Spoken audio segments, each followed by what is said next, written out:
وبكده يكون عرفت كل اوجه التشابه واوجه الاختلاف بين الروز والفيشر. بمجرد النظر هتعرف تفرق بينهم. فلو لقيت حاجه منقارها احمر تعرف ان دوت. ازاي تقدر تميز اذا كان الفرد دوت بغال ولا لا علشان ما تقعش في المطب وتشتري. اهلا بيكم في فيديو جديد، اتمنى تكونوا بخير. في الفيديو ده هقول لك الفرق بين الروز وبين الفيشر، لان في ناس كتير قوي خصوصا المبتدئ في تربيته بيتلخبط بينهم، ما بقاش عارف ايه الفرق بين الروز والفيشر، وفي ناس فاكراهم ان هم حاجه واحده. فتعال اقول لك كده على شويه حاجات بسيطه بمجرد النظر تعرف ايه الروز وايه الفيشر. يلا بينا نبدا.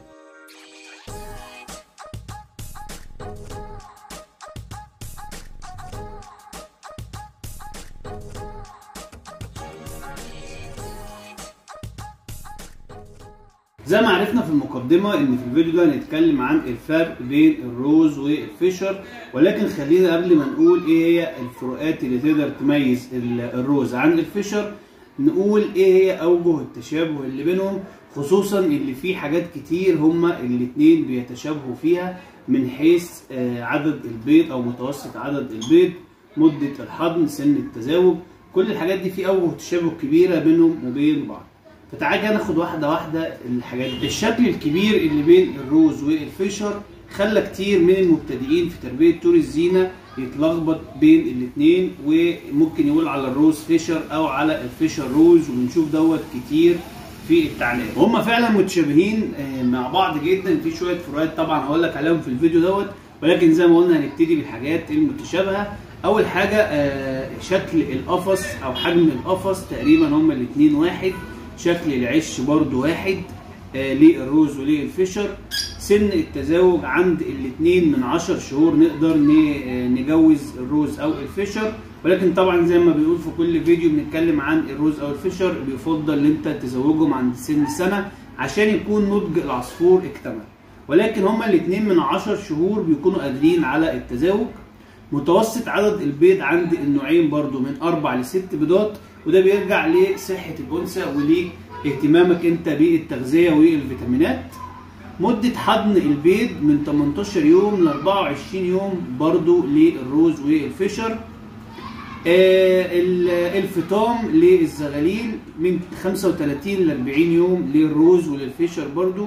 فزي ما بقول لك هم متشابهين في حاجات كتير جدا. برضو الطيور دي خلي بالك اللي هي صعب جدا اللي انت تولفهم على بعض لو هم اصلا مش متولفين. يعني لو عندك جوز وفرد منهم طار او لا قدر الله مات وحبيت تجيب له فرد تاني، يكون صعب جدا اللي هم يتولفوا، وممكن تحصل خناقه او تحصل مشكله يقعدوا يضربوا بعض لغايه ما واحد يموت التاني. عشان كده حتى اطلق عليهم طيور الحب، لان الجوز متولفين بيكونوا مرتبطين ببعض جدا وصعب ان انت تولف حد فيهم على فرد تاني. بالنسبه للغذاء برضو الغذاء تقريبا واحد، بياكلوا البلكم والفلارس، الدنيبه، الخضروات والفواكه وبذور الطاقه، بياكلوا لب عباد الشمس. فتقريبا برضو الغذاء بتاعهم واحد. فدي كانت اهم الحاجات اللي بيتشابهوا فيها. عندك مثلا بناء العش، الاثنين ممكن نحط مواد تعشيش واحده زي القش الكرينه او سعف النخيل، الجريد او نشاره الخشب، كل دوت بيتاقلموا معاه الروز او الفيشر. بالنسبه لسلوك بناء العش عند الروز بتكون الانثى هي المهتمه ببناء العش او هي المسؤوله عن بناء العش، وبتبتدي تاخد لو قش مثلا بتاخد القش وتبتدي تحطه في جسمها وتخش العش تبني.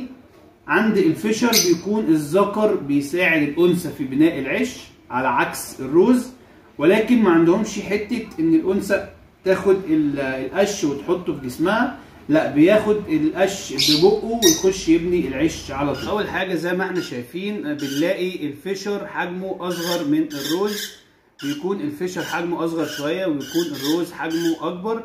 هما متشابهين جدا زي ما قلنا في الشكل. اول فرق ممكن نشوفه هو الحجم، زي ما قلنا بيكون الفيشر اصغر من الروز.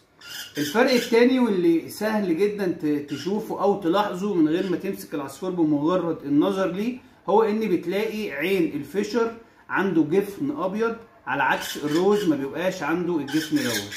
قرب كده الكاميرا معايا وبص. الفرق ده طبعا سهل جدا ان انت تميزه بمجرد النظر. بص الفرد اللي على الشمال دوت هتلاقي عنده جفن ابيض بيبقى ظاهر جدا وبيكون واضح، على عكس الروز اللي هو الاصفر اللي قدامك ده ما عندوش الجفن الابيض ده خالص، يا اما بيكون موجود وبيكون صعب ان انت تميزه، بيكون لونه مش قوي زي الفيشر. فده حاجة مهمة جدا تقدر تميز بيها. برضو الحاجة اللي ممكن نميز الفيشر عن الروز فيها ان بتلاقي الفيشر بعد طفراته بيكون لون المنقار احمر، انما الروز عمرك ما تلاقي منقار احمر للروز. فلو لقيت عصفور او طائر المنقار لونه احمر تعرف ان ده على طول فيشر مش روز. برضو الفيشر فيه طفرات بيكون المنقار بتاعها ابيض زي اللي احنا لسه شايفينه دوت، انما الروز كل المنقار بتاعها بيكون نفس اللون دوت، بيكون مائل للاورنج شويه وهو صغير لسه زغلول، وبيبتدي يبيض كل ما يبيض. بالنسبه للتدريب، لو انت من هواة اللي انت عايز تدرب عصفور او تجيب عصفور تدريب تأكيل يدوي عشان تدربه بهدف مثلا الطيران الحر او اللي هو يقف على ايدك او الكلام دوت، انا افضل الروز، لان الروز اولا حجمه بيكون اكبر وبيكون اجمل في التدريب، ثانيا الروز بيميل للبشر هادي، بتقدر اللي انت تتعامل معاه لو هتبدا معاه من صغره، على عكس تماما الفيشر بيكون متعب، لان الفيشر بيكون عدائي شويه عن الروز. ممكن تيجي تمسكه يقعد يعمل صوت عالي ويقعد يعافر، وبيكون صعب اللي انت تقدر تدربه الا لو هتبدا معاه من سن صغير، وده هياخد منك مجهود اكبر من الروز. الروز والفيشر صوتهم نوعا ما بيكون عالي عن بقيه الطيور، فلو انت جايبهم بهدف اللي انت مثلا عايز تسمع صوت حلو يريحك فما انصحكش بالروز او بالفيشر. اخر نقطه معانا هو ناتج تزاوج الروز والفيشر. هو ينفع الروز يتجوز الفيشر؟ انا اقول لك ينفع يتم التزاوج بينهم، وممكن فعلا يطلعوا عندك انتاج، سواء الذكر كان روز او العكس هيطلعوا انتاج، ولكن هتكون دي مشكله في الانتاج ده، ان كل الانتاج اللي بيطلع من الروز وبالفيشر بيكون عقيم، يعني ما يقدرش يخلف بعد كده، فهتكون ظالم نفسك جدا وظالم الانتاج اللي بيطلع دوت.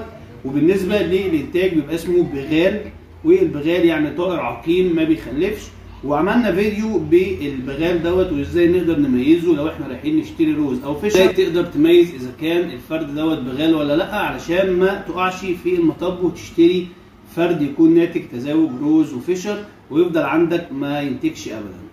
في نهايه الفيديو اتمنى اكون قدمت لك المعلومه بطريقه مبسطه، يا ريت ما تبخلش بلايك واشتراك للقناه علشان نكبر وهنكبر بيكم باذن الله، علما ان الفيديو ده موجود داخل قائمه تشغيل كامله عن الروز والفيشر، تقدر تخش تشوفها.